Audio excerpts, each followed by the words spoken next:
नमः शिवाय। हर हर महादेव। दोस्तों केदारनाथ यात्रा की शुरुआत कैसे हुई थी, जानिए चौंकाने वाली कहानी। प्रिय मित्रों, आज मैं आपको एक ऐसी कहानी सुनाने जा रही हूँ जो सिर्फ एक तीर्थ की कहानी नहीं है। यह कहानी है उस दर्द की जो 5 भाइयों के दिलों में सदियों तक सुलगता रहा। यह कहानी है उस पश्चाताप की जो किसी बड़े से बड़े महायोद्धा को भी झुका देती है। यह कहानी है उस महादेव की जो छुपते हैं लेकिन मिलते जरूर है। बस आपके दिल में सच्चाई होनी चाहिए। हिमालय की गोद में जहाँ बदल पहाड़ों को चूमते हैं, जहाँ नदियां बर्फ से जन्म लेती है, जहाँ हवा में खुद देवताओं की सांसें घुली हुई है, वहाँ एक जगह है जिसका नाम है केदारनाथ। समुद्र तल से करीब 3500 मीटर की ऊंचाई पर जहाँ पहुँचना आसान नहीं है। तो बैठ जाइए, अपनी सांसें थाम लीजिए और इस कहानी में उतर जाइए। प्रिय मित्रों, स्वागत है आप सभी का आपके अपने भक्ति सागर चैनल में। आज की वीडियो बेहद खास होने वाली है, तो मेरा आप सभी से निवेदन है कि आज की इस वीडियो को आप बिना बीच में स्किप किए पूरा अंत तक जरूर देखें, तभी आप केदारनाथ धाम के अनसुने रहस्यों को समझ पाएंगे। केदारनाथ की वह परतें जो जितना जानने की कोशिश करो उतनी ही गहरी होती जाती है। क्या आपने कभी सोचा है कि 400 वर्षों तक बर्फ में पूरी तरह दबे रहने के बावजूद भी केदारनाथ मंदिर में एक खरोच तक क्यों नहीं आया? क्या यह सिर्फ एक संजोग था या किसी दिव्य शक्ति का साक्षात चमत्कार? आज का विज्ञान भी इतनी उन्नत तकनीक के बावजूद हिमालय की उस ऊंचाई पर भवन निर्माण को चुनौती मानता है, तो फिर हजारों साल पहले बिना किसी आधुनिक उपकरण या मैप के इस तरह के इंटरलॉकिंग टेक्नोलॉजी के इस्तेमाल की कल्पना भी कैसे संभव हो पाई थी? और सबसे बड़ी हैरानी की बात तो ये है कि मंदिर के गर्भगृह में स्थित पारंपरिक शिवलिंगों की तरह ना होकर एक कुबड़ के आकार में है। आखिर क्यों? आखिर इसके पीछे कौन सा रहस्य छिपा है? और वहीं जब 2013 में केदारनाथ में भीषण बाढ़ आई और पूरा क्षेत्र तबाह हो गया, फिर भी मंदिर अडिग रहा, अचल खड़ा रहा। आखिर कैसे? क्या यह बिना किसी अलौकिक हस्तक्षेप के संभव है? उस बाढ़ में मंदिर के पीछे अचानक प्रकट हुई भीमशिला जो किसी चमत्कार से कम नहीं थी, वह भी ऐसे समय पर और बिल्कुल ऐसी सटीक जगह पर। इतनी विशाल चट्टान का आ जाना, क्या यह किसी योजना का हिस्सा नहीं लगता? और जब मंदिर के कपाट 6 महीने के लिए बंद हो जाते हैं, तब भी उसके अंदर रखा दीपक लगातार जलता रहता है। वो बिना किसी देख रेख के, बिना हवा के, बिना ईंधन के। आखिर कैसे? यह वह प्रश्न है जिनका उत्तर आज तक विज्ञान भी नहीं दे पाया। यह सिर्फ पत्थरों से बना ढांचा नहीं है, बल्कि आस्था, रहस्य और दिव्यता से गूंदा हुआ एक ऐसा धाम है जहां हर दीवार, हर पत्थर कोई ना कोई चमत्कारी कथा कहता है। और यही है केदारनाथ की वह परतें जो जितना जानने की कोशिश करो उतनी ही गहरी होती जाती है। भारत के उत्तराखंड में बसा केदारनाथ धाम केवल एक मंदिर नहीं है, यह आस्था, रहस्य और चमत्कारों का अवैधुत संगम है। यह वह स्थान है जहां हिमालय की ऊंचाइयों में बसे पत्थरों तक में शिव की उपस्थिति महसूस होती है।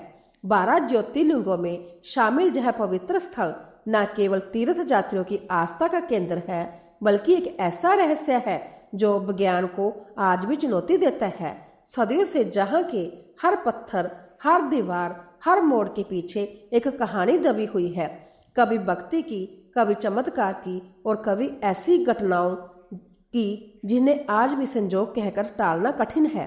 प्रिय मित्रों, बीच में थोड़ा सा वीडियो को रोककर मैं आपसे निवेदन करना चाहूंगी कि अगर आपको यह वीडियो पसंद आ रही है तो इसे एक प्यारा सा लाइक जरूर कर दें। और अगर आपने अभी तक चैनल को सब्सक्राइब नहीं किया है तो चैनल को सब्सक्राइब भी जरूर कर लें। 16 जून 2013 वह मनहूस तारीख जब प्रकृति ने अपना रौद्र रूप दिखाया। वो काली रात जब आकाश चीरती बिजली, मूसलाधार बारिश और गरजती मंदाकिनी नदी ने उत्तराखंड के केदारनाथ क्षेत्र को निकलने की तैयारी कर ली। चोराबाड़ी ग्लेशियर का अचानक पिघलना, बादल फटना और हजारों टन पानी, मलबा और पत्थरों का तूफानी बहाव, यह सब मानो किसी देवी प्रकोप जैसा था। होटल, दुकानें, घर जो कल कल तक श्रद्धालुओं से भरे थे, पलक जबते ही मिट्टी में समा गए। लगभग 6000 लोगों की जान चली गई, हजारों बेघर हो गए, पूरा क्षेत्र शमशान सा हो गया। लेकिन इस विनाश के बीच एक ऐसा चमत्कार हुआ जिसने पूरे देश को स्तब्ध कर दिया। जैसे ही बाढ़ का विकराल बहाव केदारनाथ मंदिर की ओर बढ़ा, एक विशाल शिला बहती हुई मंदिर के ठीक पीछे आकर रुक गई। यह कोई साधारण पत्थर नहीं था। इस शिला ने न केवल बाढ़ का रास्ता मोड़ दिया, बल्कि संभय मंदिर के पीछे दीवार बनकर खड़ी हो गई। यह शिला मंदिर से लगभग 50 फीट की दूरी पर आकर ऐसे रुकी जैसे किसी अदृश्य शक्ति ने उसे रोक दिया हो। यह वही क्षण था जब आस्था और चमत्कार की परिभाषा दोबारा लिखी गई। भीमशिला, जैसा कि अब इसे कहा जाता है, इसने बाढ़ के बहाव को 2 हिस्सों में बांट दिया। एक धारा मंदिर के बाएं से और दूसरी दाएं से निकल गई। मंदिर के आसपास की हर चीज बह गई, परंतु शिव का पावन धाम अडिग खड़ा रहा। एक खरोच तक नहीं आई। ना तो मंदिर की दीवारें टूटी, ना ही गर्भगृह को कुछ हुआ। क्या यह केवल संजोग था या फिर महादेव ने संभ्या अपने धाम की रक्षा की? स्थानीय लोग कहते हैं कि यह भीमशिला संभ्या शिव की इच्छा से वहां पहुंची। यह चमत्कार केवल एक पत्थर का रुक जाना नहीं था, यह एक संकेत था कि जब सृष्टि संकट में हो तो शिव संभ्या सामने आते हैं। विज्ञान आज भी इस रहस्य को नहीं सुलझा पाया है कि इतनी तेज धारा में यह शिला कैसे रुकी, किस कोण पर आकर उसने पानी को विभाजित किया और मंदिर को कैसे एक बूंद तक नहीं छू पाई। और तब से आज तक केदारनाथ धाम आने वाला हर श्रद्धालु भीमशिला को देखता है, न केवल एक पत्थर के रूप में, बल्कि एक जीवंत गवाह के रूप में, जिसने प्रकृति के तांडव को रोका और भगवान शिव के चमत्कार को अमर कर दिया। इस घटना को अध्ययन कर वैज्ञानिक भी इस घटना से दंग रह गए थे। उनका कहना है कि यह शिला संभवतः पहाड़ से टूटकर ग्लेशियर के साथ बहती हुई नीचे आई थी। लेकिन प्रश्न ये है कि इतने भारी बेग से बहता हुआ यह पत्थर, जो पूरे शहर को रौंद सकता था, आखिर मंदिर से कुछ ही मीटर पहले आकर रुक कैसे गया? और फिर कैसे इसने पानी के तूफानी बहाव को बीचों बीच से विभाजित कर दिया? क्या यह केवल एक संजोग था या फिर कोई अदृश्य शक्ति जिसने इस शिला को सही समय पर सही जगह पर रोक दिया? आपको जानकर हैरानी होगी कि यह शिला कोई साधारण आकार की नहीं थी। इसका आकार लगभग 20 से 25 फीट लंबा और 10 से 15 फीट चौड़ा था। इसका अनुमानित वजन लगभग 1000 मैट्रिक टन बताया गया है। सोचिए, अगर यह शिला सीधा मंदिर से टकरा जाती तो पूरा मंदिर मलबे में तब्दील हो जाता। गर्भगृह, शिवलिंग, शिखर कुछ विशेष न रहता। लेकिन यह चमत्कार ही तो था कि यह शिला मंदिर से कुछ ही दूरी पर आकर थम गई और संभ्य दीवार बन गई। उस वक्त मंदिर के भीतर लगभग 300 लोग शरण लिए हुए थे। बाढ़ के कहर से भागकर आए यह सभी लोग मंदिर को ही अपनी अंतिम आशा मानकर उसमें छिपे थे, और वह आशा सच में वरदान बन गई। अगर यह शिला ना रुकती तो उन 300 लोगों की जान बचना असंभव था। इस शिला ने न सिर्फ पत्थरों और पानी को रोका, बल्कि सैकड़ों जिंदगियों को नया जीवन दिया। महाभारत के परमवीर योद्धा भीम के नाम पर रखी गई यह विशाल शिला आज केवल एक पत्थर नहीं, बल्कि केदारनाथ धाम के चमत्कार की जीवंत प्रतीक बन चुकी है। पर सवाल ये उठता है कि इसका नाम भीमशिला ही क्यों रखा गया? क्या यह कोई संजोग था या इसके पीछे भी कोई गढ़ संबंध छिपा है जो सीधे पांडवों और भगवान शिव से जुड़ता है? माना जाता है कि यह शिला केवल एक पत्थर नहीं, बल्कि भगवान शिव की कृपा और भीम की दिव्य शक्ति का प्रतीक है। और यही वजह है कि आज भी केदारनाथ धाम आने वाले श्रद्धालु इस शिला को श्रद्धा से नमन करते हैं, मानो यह मंदिर दर्शन का ही एक पवित्र पड़ाव हो। और यही कारण है कि जिस वजह से आज लोगों के मन में यह सबसे बड़ा सवाल उठता है कि इतनी भीषण आपदा के बावजूद आखिर केदारनाथ मंदिर आज भी कैसे पूरी तरह से सुरक्षित खड़ा है। जब सब कुछ मलयामेट हो गया, जब पूरे क्षेत्र का नक्शा बदल गया, तो यह प्राचीन मंदिर कैसे टस से मस नहीं हुआ? क्या यह सिर्फ स्थापत्य की मजबूती थी या फिर शिव की अमर कृपा जो हर आपदा में उनके धाम को सुरक्षित रखती है? यह केवल एक ऐतिहासिक घटना नहीं, यह उस अलौकिक शक्ति की पुष्टि है जो इस धाम के कण कण में समाई है। और यही वह रहस्य है जो केदारनाथ को सिर्फ एक तीर्थ नहीं बल्कि साक्षात चमत्कार का जीवित केंद्र बनाता है। लेकिन फिर भी जब सब कुछ तबाह हो गया था तो केदारनाथ मंदिर कैसे बचा रह गया? इस सवाल का जवाब छिपा है हमारे पूर्वजों की उस अवैध समझ में जिसे हम आज इंटरलॉकिंग टेक्नोलॉजी के नाम से जानते हैं। हजारों साल पहले जब दुनिया में ना कोई मशीन थी ना कोई आधुनिक औजार, तब भी इस मंदिर को इस तरह बनाया गया कि वह वक्त, मौसम और तबाही सब कुछ झेल सके। यह कोई साधारण निर्माण नहीं था, यह एक सोच थी जो आस्था और विज्ञान दोनों से जुड़ी थी। और इस रहस्य को पूरी तरह समझने के लिए हमें थोड़ा पीछे लौटना होगा, इतिहास की उन परतों में जहां से इस दिव्य धाम की कहानी शुरू होती है। महाभारत युद्ध में पांडवों की विजय के बाद युधिष्ठिर को हस्तिनापुर का राजा घोषित किया गया और लगभग 4 दशकों तक उन्होंने इस पर शासन किया। एक दिन पांडव भगवान श्री कृष्ण के साथ बैठकर महाभारत युद्ध की समीक्षा कर रहे थे। इस दौरान पांडवों ने श्री कृष्ण से कहा, हे नारायण, हम भाइयों पर अपने बंधु बांधव और गुरुजनों की हत्या का कलंक है, इस कलंक को कैसे मिटाया जाए? श्री कृष्ण ने उत्तर दिया, भले ही तुमने युद्ध में विजय प्राप्त की हो, लेकिन तुमने अपने बंधु बांधव का वध किया है और इसके कारण तुम पाप के भागी बने हो। इन पापों से मुक्ति केवल महादेव ही दिला सकते हैं। अब समय आ गया है कि तुम महादेव की शरण में जाओ। श्री कृष्ण के इस उत्तर के बाद पांडवों ने सोचा कि अब वह महादेव की शरण में जाएंगे और अपने पापों से मुक्ति पाएंगे। श्री कृष्ण से बात कर लौटने के कई दिनों के बाद पांडवों को यह खबर मिली कि भगवान श्री कृष्ण ने अपना देह त्याग दिया है। यह दुखद समाचार पांडवों को झंझोर कर रख दिया, क्योंकि उनके सदा के सहायक श्री कृष्ण भी अब उनके बीच नहीं रहे। इस दुख में डूबे पांडवों ने अपने राज्य को परीक्षित को सौंपा और द्रौपदी सहित भगवान शिव की तलाश में निकल पड़े। पांडवों ने सबसे पहले काशी का रुख किया, लेकिन वहां उन्हें भगवान शिव के दर्शन नहीं हुए। फिर वह कई अन्य स्थानों पर गए, लेकिन जहां भी पांडव पहुंचे शिव जी वहां से चले जाते। इस निरंतर असफलता से निराश होकर पांडवों ने हिमालय की ओर रुख किया, जहां भगवान शिव ने नंदी के रूप धारण किया और एक झुंड में गायों के बीच छिप गए।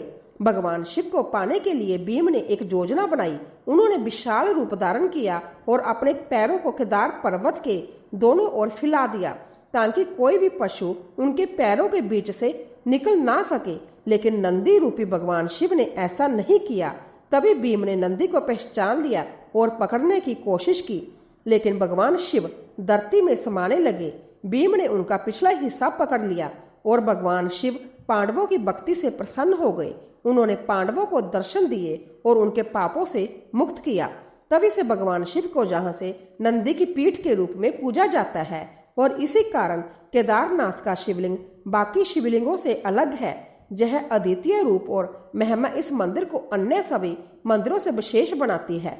ऐसा कहा जाता है कि जब भगवान शिव ने पांडवों को उनके पापों से मुक्त किया और उनका प्रायश्चित स्वीकार किया, तब पांडवों ने केदारनाथ मंदिर का निर्माण करवाया। इस मंदिर का महत्व न केवल धार्मिक दृष्टि से बल्कि पौराणिक कथाओं में भी गहरा जुड़ा हुआ है। धार्मिक ग्रंथों में वर्णित है कि भगवान शिव का शरीर पृथ्वी के अलग अलग हिस्सों में प्रकट हुआ, जिससे पंच केदार की उत्पत्ति हुई। भगवान शिव के विभिन्न अंगों का प्रकट होना अलग अलग स्थानों पर हुआ था। भगवान शिव का मुख नेपाल के पशुपतिनाथ मंदिर में, भुजाएं तुंगनाथ में, नाभि रुद्रनाथ में, जटाएं मंद महेश्वर में और उनकी जटा कल्पलेश्वर में प्रकट हुई। यह 5 स्थान पंच केदार के रूप में पूजित है और हर स्थान की अपनी अलग धार्मिक और ऐतिहासिक महत्वता है। केदारनाथ को पंच केदार में सबसे प्रमुख स्थान माना जाता है, क्योंकि जहां भगवान शिव के पीठ रूप की पूजा की जाती है। इस कारण केदारनाथ मंदिर की अद्वितीयता और महत्व कई गुना बढ़ जाती है। अगर आप इस पंच केदार के बारे में एक विस्तृत वीडियो को देखना चाहते हैं तो कमेंट में हमें जरूर बताइए। हम आपको अगली वीडियो में इस रहस्यमय यात्रा पर जरूर ले चलेंगे, ताकि आप इन पवित्र स्थानों की यात्रा की गहराई से जानकारी प्राप्त कर सके। वही केदारनाथ मंदिर के निर्माण का दूसरा सबसे पुराना और महत्वपूर्ण पौराणिक संदर्भ भगवान विष्णु के अवतार नारायण की तपस्या से जुड़ा हुआ है। शिव पुराण की कोटि रुद्र संहिता में इसका उल्लेख मिलता है, जिसमें कहा गया है कि बद्रीवन में भगवान विष्णु के अवतार नर नारायण ने पार्थिव शिवलिंग स्थापित कर उनकी पूजा की थी। कहते हैं कि नर नारायण की घोर तपस्या से प्रसन्न होकर भगवान शिव उनके सामने प्रकट हुए और उनसे वरदान मांगने को कहा। नर नारायण ने भगवान शिव से प्रार्थना की कि वह इस पवित्र स्थान पर सदैव ज्योतिर्लिंग के रूप में निवास करे, ताकि सभी भक्त उन्हें साक्षात देख सके। भगवान शिव ने उनकी प्रार्थना स्वीकार की और तब से इस स्थान पर भगवान शिव की पूजा ज्योतिर्लिंग के रूप में की जाने लगी। यह कथा इस बात का प्रमाण है कि केदारनाथ का ज्योतिर्लिंग भगवान शिव का एक महत्वपूर्ण रूप है, जो नर नारायण की तपस्या के फल स्वरूप स्थापित हुआ। इस स्थान पर शिव और विष्णु की अद्वितीय एकता का प्रतीक मिलता है, क्योंकि जहां भगवान शिव केदारनाथ में ज्योतिर्लिंग के रूप में और भगवान विष्णु बद्रीनाथ धाम में विराजमान है।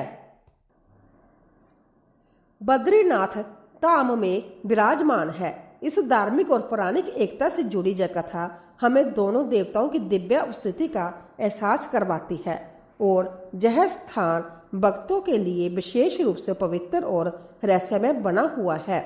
चलिए अब वापस उस सवाल की ओर बढ़ते हैं कि आखिर प्रकृति के इतने सारे असहनीय प्रकोप, फिर चाहे वह 400 वर्षों तक बर्फ के दबे रहने का हो या फिर 2013 का वो महाप्रलय जिससे पूरा केदार स्थान तबाह हो गया था, पर फिर भी मंदिर में एक खरोच तक नहीं आई। आखिर कैसे इस मंदिर ने आज तक खुद को इतना संभाले रखा, जिसका जवाब आज भी पूरी दुनिया ढूंढ रही है। केदारनाथ मंदिर के निर्माण में ना तो सीमेंट का इस्तेमाल हुआ, ना ही किसी गाड़े या चूने का सहारा लिया गया। इस मंदिर के निर्माण में उपयोग किए गए विशाल पत्थरों को इस प्रकार काटा और तराशा गया था कि वह एक दूसरे में ऐसे फिट हो जाएं जैसे किसी जटिल ताले की कुंजी। यह पत्थर एक दूसरे के वजन, ग्रेविटी और स्टिक ज्यामिति के माध्यम से आपस में इस तरह से जुड़ते हैं कि किसी आपदा के समय भी वह अपनी जगह से नहीं हिलते। 2013 की भीषण बाढ़ और उसके विनाशकारी प्रभाव इस बात के गवाह है। जहां पूरे इलाके का मानचित्र बदल गया, वहां केदारनाथ मंदिर की दीवारें आज भी वैसे ही खड़ी है जैसे वह सदियों पहले थी। ना इनमें दरारें आई, ना उनका झुकाव हुआ। कोई भी आधुनिक तकनीक इतनी स्थायित्व नहीं दे सकती जितना यह प्राचीन तकनीक दे गई।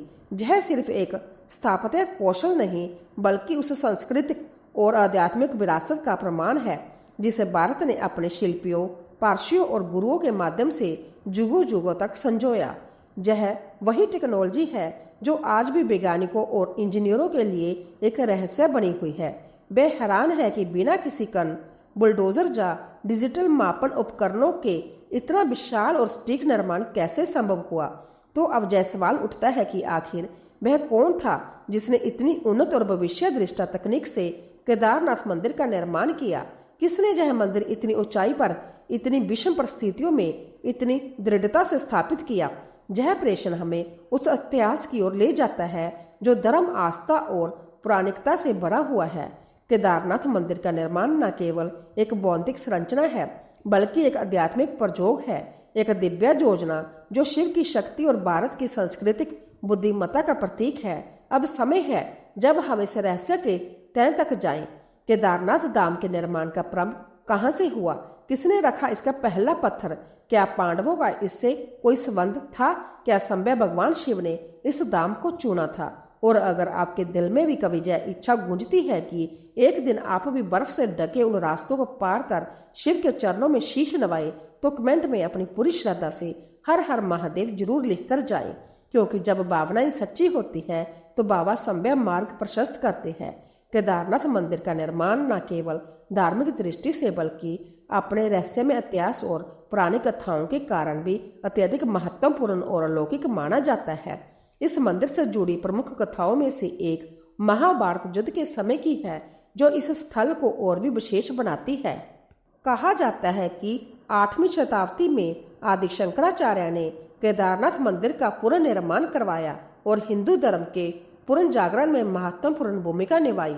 उन्होंने केदारनाथ मंदिर में ज्योतिर्लिंग की स्थापना की और इस मंदिर को एक प्रमुख तीर्थ स्थल के रूप में स्थापित किया। आदि शंकराचार्य ने केदारनाथ में अपने अंतिम दिन बिताए और यहीं पर उन्होंने मोक्ष प्राप्त किया। उनकी समाधि आज भी केदारनाथ मंदिर के पीछे स्थित है, जहां भक्त उनकी पूजा और स्मरण करते हैं। हाल के प्रमुख इतिहासकार डॉक्टर शिव प्रसाद डवराल का मानना है कि शैव संप्रदाय के अनुयायी आदि शंकराचार्य और उनके छात्रों के आने से बहुत पहले इस क्षेत्र में सक्रिय थे। इस मान्यता के आधार पर यह संभव है कि मंदिर की प्राचीनता को सटीक रूप से निर्धारित करना मुश्किल हो, खासकर जब पाली या ब्राह्मी भाषा में लिखी गई लिपि को अब तक पूरी तरह पढ़ा नहीं जा सका है। मध्य प्रदेश के ग्वालियर राज्य में पाए गए एक पत्थर के शिलालेख से यह पुष्टि होती है कि मालवा के राजा भोज, जिन्होंने 1077 से 1099 ईस्वी तक शासन किया था, वह केदारनाथ मंदिर के निर्माण के लिए जिम्मेदार थे। इस दावे का समर्थन एपिग्राफिया इंडिका खंड नामक ग्रंथ से भी होता है। यह शिलालेख एक महत्वपूर्ण प्रमाण है जो राजा भोज के समय के दौरान मंदिर के निर्माण का संकेत देता है। साल 1882 के अनुसार केदारनाथ मंदिर का एक बड़ा हिस्सा पत्थर से निर्मित है, जिसमें सोने का मलमा चढ़ा हुआ एक टावर गर्भगृह की छत पर मौजूद है। इस तरह के ऐतिहासिक और पौराणिक संदर्भ मंदिर की प्राचीनता और इसके निर्माण में शामिल विभिन्न शासकों और संतों के योगदान को दर्शाते हैं। वर्तमान भवन में पंडितों के पक्के मकान और पुजारियों के लिए अलग भवन है, जो दर्शाते हैं कि यह निर्माण पिछले कुछ शताब्दियों में हुआ होगा। कुछ ऐतिहासिक प्रमाणों और शिलालेखों के अनुसार राजा भोज जैसे शासकों ने केदारनाथ मंदिर के निर्माण में महत्वपूर्ण भूमिका निभाई हो सकती है, जो 11वीं शताब्दी में शासक थे। इसके अतिरिक्त 1882 के समय में भी मंदिर का ढांचा और निर्माण कार्य महत्वपूर्ण रूप से शाही था, जैसा कि शिलालेखों और अन्य प्रमाणों से पता चलता है। वर्तमान में मंदिर का जो ढांचा दिखाई देता है वह संभवतः 12वीं से 13वीं शताब्दी के बीच के निर्माण कार्य का हिस्सा हो सकता है, जबकि पुराना भवन प्राकृतिक आपदाओं या समय के साथ नष्ट हो गया हो। कुल मिलाकर केदारनाथ मंदिर का निर्माण एक जटिल और लगातार बदलते इतिहास का परिणाम है, जिसमें पौराणिक, ऐतिहासिक और सांस्कृतिक तत्व जुड़े हुए हैं। केदारनाथ मंदिर को लेकर आपके विचार क्या है? आप क्या सोचते हैं कि केदारनाथ मंदिर का निर्माण किसने किया होगा और यह कितने साल पुराना हो सकता है? अगर आपको यह वीडियो पसंद आ रही हो तो कमेंट बॉक्स में अपने विचार जरूर बताइए और साथ ही साथ इस वीडियो को लाइक करें। हमारे चैनल को सब्सक्राइब करना ना भूलें, क्योंकि आपका एक लाइक और सब्सक्रिप्शन हमें और बेहतर कंटेंट लगाने के लिए प्रेरित करता है। चलिए अब हम आपको एक ऐसे रहस्य के बारे में बताने जा रहे हैं जिसने न केवल श्रद्धालुओं को चौंकाया है बल्कि आधुनिक वैज्ञानिकों को भी हैरान कर दिया।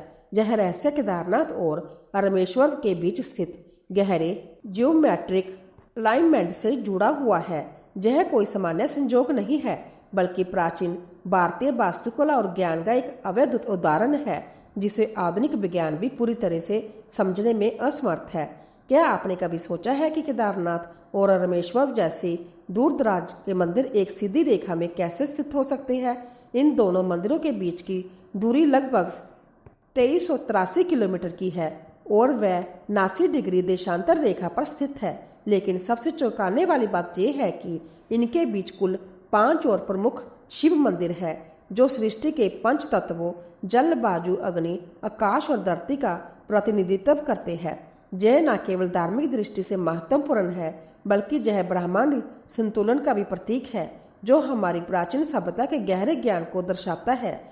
क्या यह केवल संयोग था कि इतने दूर दूर तक स्थित मंदिर एक ही रेखा पर बने हैं? यह सवाल आज भी वैज्ञानिकों और शोधकर्ताओं के लिए एक पहेली बना हुआ है। हमारे प्राचीन वास्तुकारों ने बिना किसी आधुनिक तकनीक जैसे उपग्रह या GPS के इन मंदिरों को इतनी सटीकता से कैसे स्थापित किया? यह रहस्य अब तक समझ से बाहर है। यह अवैधुत ज्योमेट्रिक अलाइनमेंट केवल धार्मिक ही नहीं बल्कि भूगोल और विज्ञान का भी एक चमत्कार है।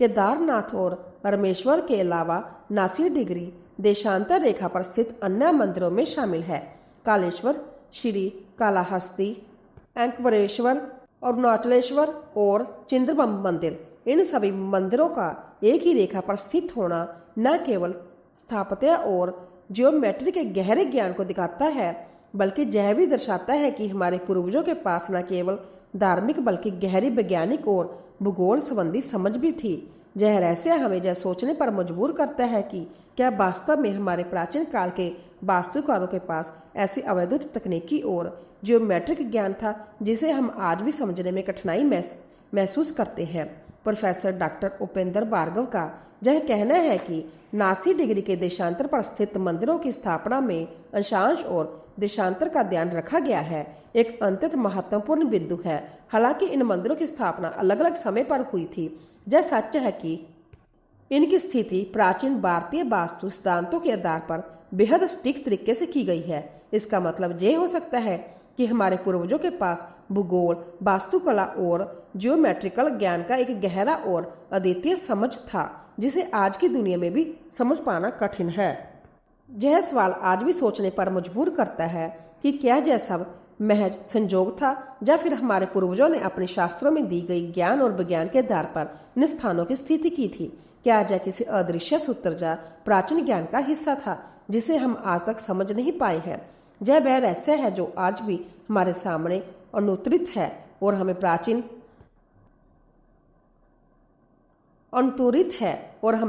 भारतीय विज्ञान और वास्तुकला के बारे में और अधिक गहराई से सोचने की प्रेरणा देता है। हर साल जब केदारनाथ मंदिर के कपाट भाई दूज के बाद बंद हो जाते हैं, तब एक रहस्य शुरू होता है जो आज भी वैज्ञानिकों और भक्तों के लिए गहरी सोच का विषय बना हुआ है। मंदिर के गर्भगृह में जलने वाला दीपक 6 महीने तक लगातार जलता रहता है, जबकि उस दौरान वहां कोई भी मनुष्य मौजूद नहीं होता। हिमालय की बर्फ से ढका यह क्षेत्र पूरी तरह निर्जन हो जाता है, परंतु मंदिर के भीतर का वातावरण वैसा ही रहता है जैसे किसी अदृश्य शक्ति की देखरेख में सब कुछ सुरक्षित रखा गया हो। यह कैसे संभव है? पौराणिक मान्यताओं के अनुसार जब मंदिर के कपाट बंद होते हैं, तब देवता और गंधर्व संभव आकर भगवान शिव की पूजा करते हैं और भगवान शिव इन महीनों में वहीं वास करते हैं। जब बसंत में मंदिर के द्वारा खुलते हैं तो पुजारी पाते हैं कि दीपक की लौ अब भी जल रही है और मंदिर के भीतर एक दिव्य शांति व्याप्त है। यह रहस्य केवल आस्था नहीं बल्कि उस अवैधुत प्राचीन ज्ञान और शक्ति की ओर इशारा करता है जिसे आज के वैज्ञानिक दृष्टि भी पूरी तरह नहीं समझ पाई। क्या यह केवल संजोग है या फिर वास्तव में कोई अलौकिक शक्ति हर साल इस दिव्यता की रक्षा करती है? यह प्रश्न आज भी सबको सोचने पर मजबूर करता है। क्या यह सच में किसी चमत्कार से कम नहीं है? एक ऐसा दीपक जो इंसानों की अनुपस्थिति में भी लगातार जलता रहता है और वह भी महीनों तक। यह रहस्यमय घटना भक्तों के दिलों में गहरा विश्वास पैदा करती है और यह इस बात का प्रमाण है कि भगवान शिव की उपस्थिति जहां हर समय बनी रहती है। जब इंसान दूर होते हैं तब भी यह दाम खाली नहीं होता, क्योंकि देवताओं का आगमन होता है और पूजा अनवरत चलती रहती है। वैज्ञानिक दृष्टिकोण से देखा जाए तो 6 महीने तक जलने वाला दीपक और मंदिर की स्वच्छता आज भी एक रहस्य है। कैसे संभव है कि इतने लंबे समय तक कोई दीपक बिना किसी बाहरी मदद के जलता रहे और कपाट खुलने के बाद मंदिर की सफाई, सजावट और व्यवस्था बिल्कुल वैसी ही मिलती है जैसे उसे छोड़ा गया था? चलिए अब आपसे एक सवाल, आपको क्या लगता है आखिर यह दीपक 6 महीने तक कैसे जलता रहता है? अपने विचार कमेंट में जरूर साझा करें। वहीं इसके साथ ही कपाट बंद होने के दौरान भगवान शिव की प्रतिमा और मंदिर से जुड़े धार्मिक प्रतीक जिन्हें दंडी कहा जाता है, उन्हें अंतर श्रद्धा और सम्मान के साथ ऊखी मठ ले जाया जाता है। यह कोई साधारण प्रक्रिया नहीं होती, यह एक अवैधुत आध्यात्मिक यात्रा होती है जिसमें मंत्रोच्चारण की गूंज, शंख की ध्वनि और भक्तों की भावनाओं का सैलाब होता है। खी मठ, जिसे ऊखी मठ भी कहा जाता है, उत्तराखंड का एक प्राचीन और पवित्र स्थल है जो केदारनाथ का शीतकालीन धाम बनता है। जब बर्फ से ढका पहाड़ मंदिर तक पहुंच को असंभव बना देता है, तब भगवान शिव के विग्रह को उसी भक्ति और परंपरा के साथ खी मठ में प्रतिष्ठित किया जाता है, जहां पूरे 6 महीने तक उनकी पूजा उसी श्रद्धा से होती है। खी मठ वह स्थान है जहां मंदाकिनी और अलकनंदा नदियां आपस में मिलती है। यह मिलन सिर्फ 2 नदियों का नहीं बल्कि आस्था और प्रकृति के संगम का प्रतीक है। जब भगवान शिव की प्रतिमा वहां प्रतिष्ठित की जाती है तो पुजारीगण और भक्तगण उस स्थान को जीवंत मंदिर में बदल देते हैं। केदारनाथ के मुखिया रावल पुजारी और अन्य पुरोहितगण इस यात्रा को एक भव्य धार्मिक जुलूस के रूप में संपन्न करते हैं, जो कि विशेष वैदिक मंत्रों और विधियों से संपन्न होती है। केदारनाथ मंदिर की पूजा व्यवस्था अपने आप में एक अलौकिक परंपरा है, जो भारत की सांस्कृतिक और आध्यात्मिक गहराई को दर्शाती है, जहाँ पूजा का संचालन कोई साधारण पुजारी नहीं करते, बल्कि कर्नाटक के वीराशैव जंगम समुदाय से आए विशिष्ट रावल पुजारी करते हैं। यह परंपरा सदियों पुरानी है और पीढ़ी पर पीढ़ी चली आ रही है, जैसे कोई दिव्य उत्तरादायित्व जो केवल विशिष्ट आत्मा को ही सौंपा गया हो। रावल पुजारी न केवल पूजा का संचालन करते हैं, बल्कि वे भगवान शिव के प्रतिनिधि के रूप में वहां उपस्थित होते हैं। इस विशेष परंपरा की एक और रहस्यमय बात यह है कि मंदिर में सभी प्रमुख अनुष्ठान कन्नड़ भाषा में ही संपन्न होते हैं। एक उत्तर भारत के हिमालय धाम में दक्षिण भारत की भाषा में पूजा या कोई संजोग नहीं, बल्कि भारत की विविधता में एकता का सबसे सुंदर उदाहरण है। यह कन्नड़ मंत्र सैकड़ों वर्षों से गूंज रहे हैं और इनकी शक्ति हर श्रद्धालु की आत्मा को स्पर्श करती है। पुराणों में एक रहस्यमय भविष्यवाणी दर्ज है, ऐसी भविष्यवाणी जो हमारी वर्तमान आस्था को भविष्य की चेतावनी से जोड़ती है। कहा गया है कि एक दिन ऐसा आएगा जब यह संपूर्ण तीर्थ क्षेत्र जिनकी महिमा आज साक्षात है लुप्त हो जाएंगे। वह दिन जब नर और नारायण पर्वत एक दूसरे से टकरा जाएंगे और उसी दिन बद्रीनाथ धाम का मार्ग पूरी तरह बंद हो जाएगा। ना कोई भक्त उस दिव्य भूमि तक पहुंच पाएगा और ना ही वहां के दर्शन कर पाएगा। यह केवल एक भौगोलिक चेतावनी नहीं, यह एक आध्यात्मिक संकेत है कि सृष्टि में कुछ भी स्थायी नहीं है सिवाय ब्रह्मा के। पुराण आगे कहते हैं कि वर्तमान केदारनाथ और बद्रीनाथ धाम एक दिन लुप्त हो जाएंगे, लेकिन यह अंत नहीं होगा, बल्कि एक नई शुरुआत होगी। भविष्य में भविष्य बद्री और भविष्य केदार नामक नया तीर्थ उदय होगा, जो एक बार फिर श्रद्धा का केंद्र बनेगा, जहां आने वाली पीढ़ियां उसी विश्वास के साथ माथा टेकेंगे जैसे हम आज जहां करते हैं। अब अगर हम वर्तमान केदारनाथ क्षेत्र की बात करें तो यह क्षेत्र संभव में एक अद्वितीय भूगोल और आध्यात्मिक ऊर्जा का संगम है। एक और लगभग 22,000 फीट की ऊंचाई पर अडिग खड़ा केदार पर्वत है, मानो संभव शिव का ध्यानस्थ रूप। दूसरी ओर 21,600 फीट ऊंचा खर्च कुंड, जिसकी शांत ऊंचाई में एक मौन रहस्य बसा है। तीसरी दिशा में 22,700 फीट ऊंचा बर्त कुंड का पर्वत इतिहास, तपस्या और तत्व ज्ञान का मुख्य साक्षी, जहां पर सिर्फ पर्वत नहीं है बल्कि 5 पवित्र नदियों का संगम भी है, मंदाकिनी, मधुगंगा, शिरगंगा, सरस्वती और स्वर्णगौरी। इनमें से मंदाकिनी आज भी अलकनंदा की सहायक बनकर जीवनदायिनी की भूमिका निभा रही है और इसी के किनारे स्थित है महापावन केदारेश्वर धाम, एक ऐसा स्थल जहां शिव संभव साक्षात अनुभव होते हैं। इस स्थान की प्रकृति जितनी सुंदर है उतनी ही कठोर भी। सर्दियों में जब बर्फ की मोटी चादर हर ओर बिछ जाती है तो पूरी घाटी मानो शिव की समाधि में लीन हो जाती है, और बरसात में जब पहाड़ों पर बादल गरजते हैं, जब नदियों का जल अचानक उफान पर पड़ता है और जब हर क्षण एक अनहोनी की शंका बनी रहती है, तो तब भी केदारनाथ मंदिर उसी अडिगता से खड़ा रहता है, जैसे कह रहा हो, मैं यही था, मैं यही रहूंगा, चाहे पर्वत लुप्त हो जाए, नदियां बदल काल भी हार मान जाए, लेकिन शिव की उपस्थिति अमर है। तो दोस्तों, यही थे केदारनाथ मंदिर के रहस्य। मंदिर का वह अलौकिक निर्माण जिसे कोई मानव नहीं समझ पाया, 400 वर्षों तक बर्फ के नीचे दबे रहने के बावजूद उसका सुरक्षित रह जाना, यह कोई सामान्य वास्तुकला नहीं बल्कि देवताओं की प्रेरणा से बना चमत्कारी संरचना है। देवताओं और गंधर्वों द्वारा की गई पूजा व पवित्र अग्नि जो 6 महीने तक बिना किसी मानवीय हस्तक्षेप के जलती रहती है, और भक्तों की अटूट अद्वितीय आस्था, यह सब मिलकर केदारनाथ को केवल एक मंदिर नहीं बल्कि एक जीवंत चमत्कार बनाते हैं। यह सिर्फ एक धार्मिक कथा नहीं है, यह उस अलौकिक ऊर्जा का प्रतीक है जो सदियों से हिमालय की गोद में बसते भगवान शिव के इस पवित्र धाम को अनंत काल तक पावन बनाए रखती है। यह मंदिर हमें एक और वैज्ञानिक रहस्यों से हैरान करता है, तो दूसरी ओर हमारी आस्था को और भी गहन और मजबूत बनाता है। अगर आपको यह वीडियो पसंद आई हो तो कृपया कमेंट में अपने विचार जरूर बता दें, और यह भी बताइए कि आप यह वीडियो कहां से देख रहे हैं। यदि आपने हमारे चैनल को अब तक सब्सक्राइब नहीं किया है तो अभी कर लीजिए, ताकि ऐसी ही रहस्यमय, ऐतिहासिक और आध्यात्मिक यात्राएं आप तक यूं ही पहुंचती रहे। हर हर महादेव।